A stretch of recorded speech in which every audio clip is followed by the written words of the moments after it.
Vous savez, moi j'ai souffert plus que quiconque dans ce pays pour lutter contre ces rebelles du M23.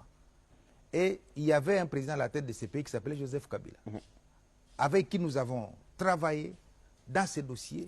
À tout moment, j'étais envoyé ici, j'étais sur la ligne de front, j'ai mobilisé la population là-bas. On a amené de l'eau à nos compatriotes qui étaient sur la ligne de front à l'époque du général Baouma, à l'époque du colonel Mamadou. Tout le monde sait les efforts que nous avons faits pour accompagner les militaires afin d'obtenir la victoire que nous avons obtenue le 5 novembre 2013 lorsque nos forces armées ont investi la colline de Tchanzu. Et moi, je suis arrivé à moins de 24 heures après la libération de cette colline, quand ça sentait encore la mort, quand il y avait encore la fumée. Et j'ai retrouvé les chapeaux large bord, comme on l'appelle, de M. Makenga. Et le président Kabila, à l'époque, avait radié même Makenga et toute la bande de ces criminels, des forces armées, parce qu'ils étaient des criminels. Alors, mon embarras, c'est celui-là. Comment, avec tous ces efforts-là que nous avons faits, maintenant je les retrouve à Goma. C'est pourquoi, dans une émission à la RTNC, j'avais posé 12 questions. J'avais dit, les journalistes, il faut amener ces questions au président Kabila. Parce que je me disais, est-ce que c'est réellement le fils de Mzee? Est-ce que c'est vraiment le président que moi je connais qui peut se retrouver à Goma, entre les mains de Makenga qu'il a radié? À ce moment-là, il n'était pas encore arrivé. C'était encore des rumeurs. Et finalement, il est arrivé. Donc ça confirmait que la personne qui luttait avec moi contre ces gens est gardée par ces criminels-là, qu'il a radié de l'armée. C'est là où je n'ai pas compris. J'ai dit, si c'est ça la politique, alors c'est grave. Et donc, pour moi, je continue à croire que le comportement que l'ancien chef de l'État a affiché en allant se joindre au M23, il est impardonnable.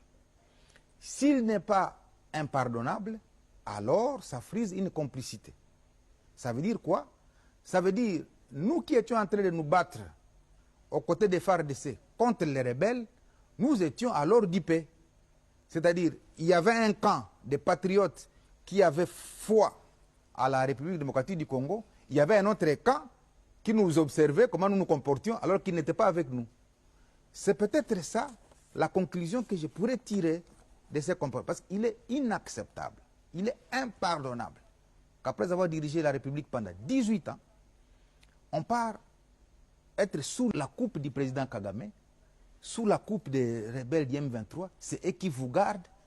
Je ne sais pas dans un pays au monde quel est ce chef d'État qui a quitté la présidence pour la rébellion. Et donc, je garderai ma lucidité dans l'analyse de cette question pour dire que le fait pour l'ancien président de s'être retrouvé là-bas, pour moi, c'est une trahison de la République. Et on ne fait pas l'éloge de la trahison. Les frustrations personnelles ne doivent pas être transformées en cause nationale. Lorsque quelqu'un a une... Je suis en train de tirer des leçons des comportements que j'observe aujourd'hui. Si donc, pour le président Tshisekedi, il n'y a pas de fin de guerre, c'est parce qu'il n'y a pas de deal, il n'y a pas de complicité. C'est-à-dire, à l'époque, lorsque je considère que les comportements d'aujourd'hui sont significatifs, ça me saute aux yeux que tout ce que nous faisions à l'époque au Nord Kivu, nous étions seuls contre tous.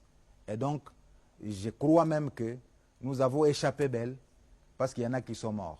Et je l'ai dit en connaissance des causes. Et c'est ça qui fonde ma détermination à me ranger derrière la République pour défendre la cause nationale. Et je ne transigerai jamais sur mes moyens pour que je démontre à l'opinion que nous avons été floués pendant autant d'années parce que ce qui s'est produit à Goma, c'est une haute trahison et c'est impardonnable pour cette République.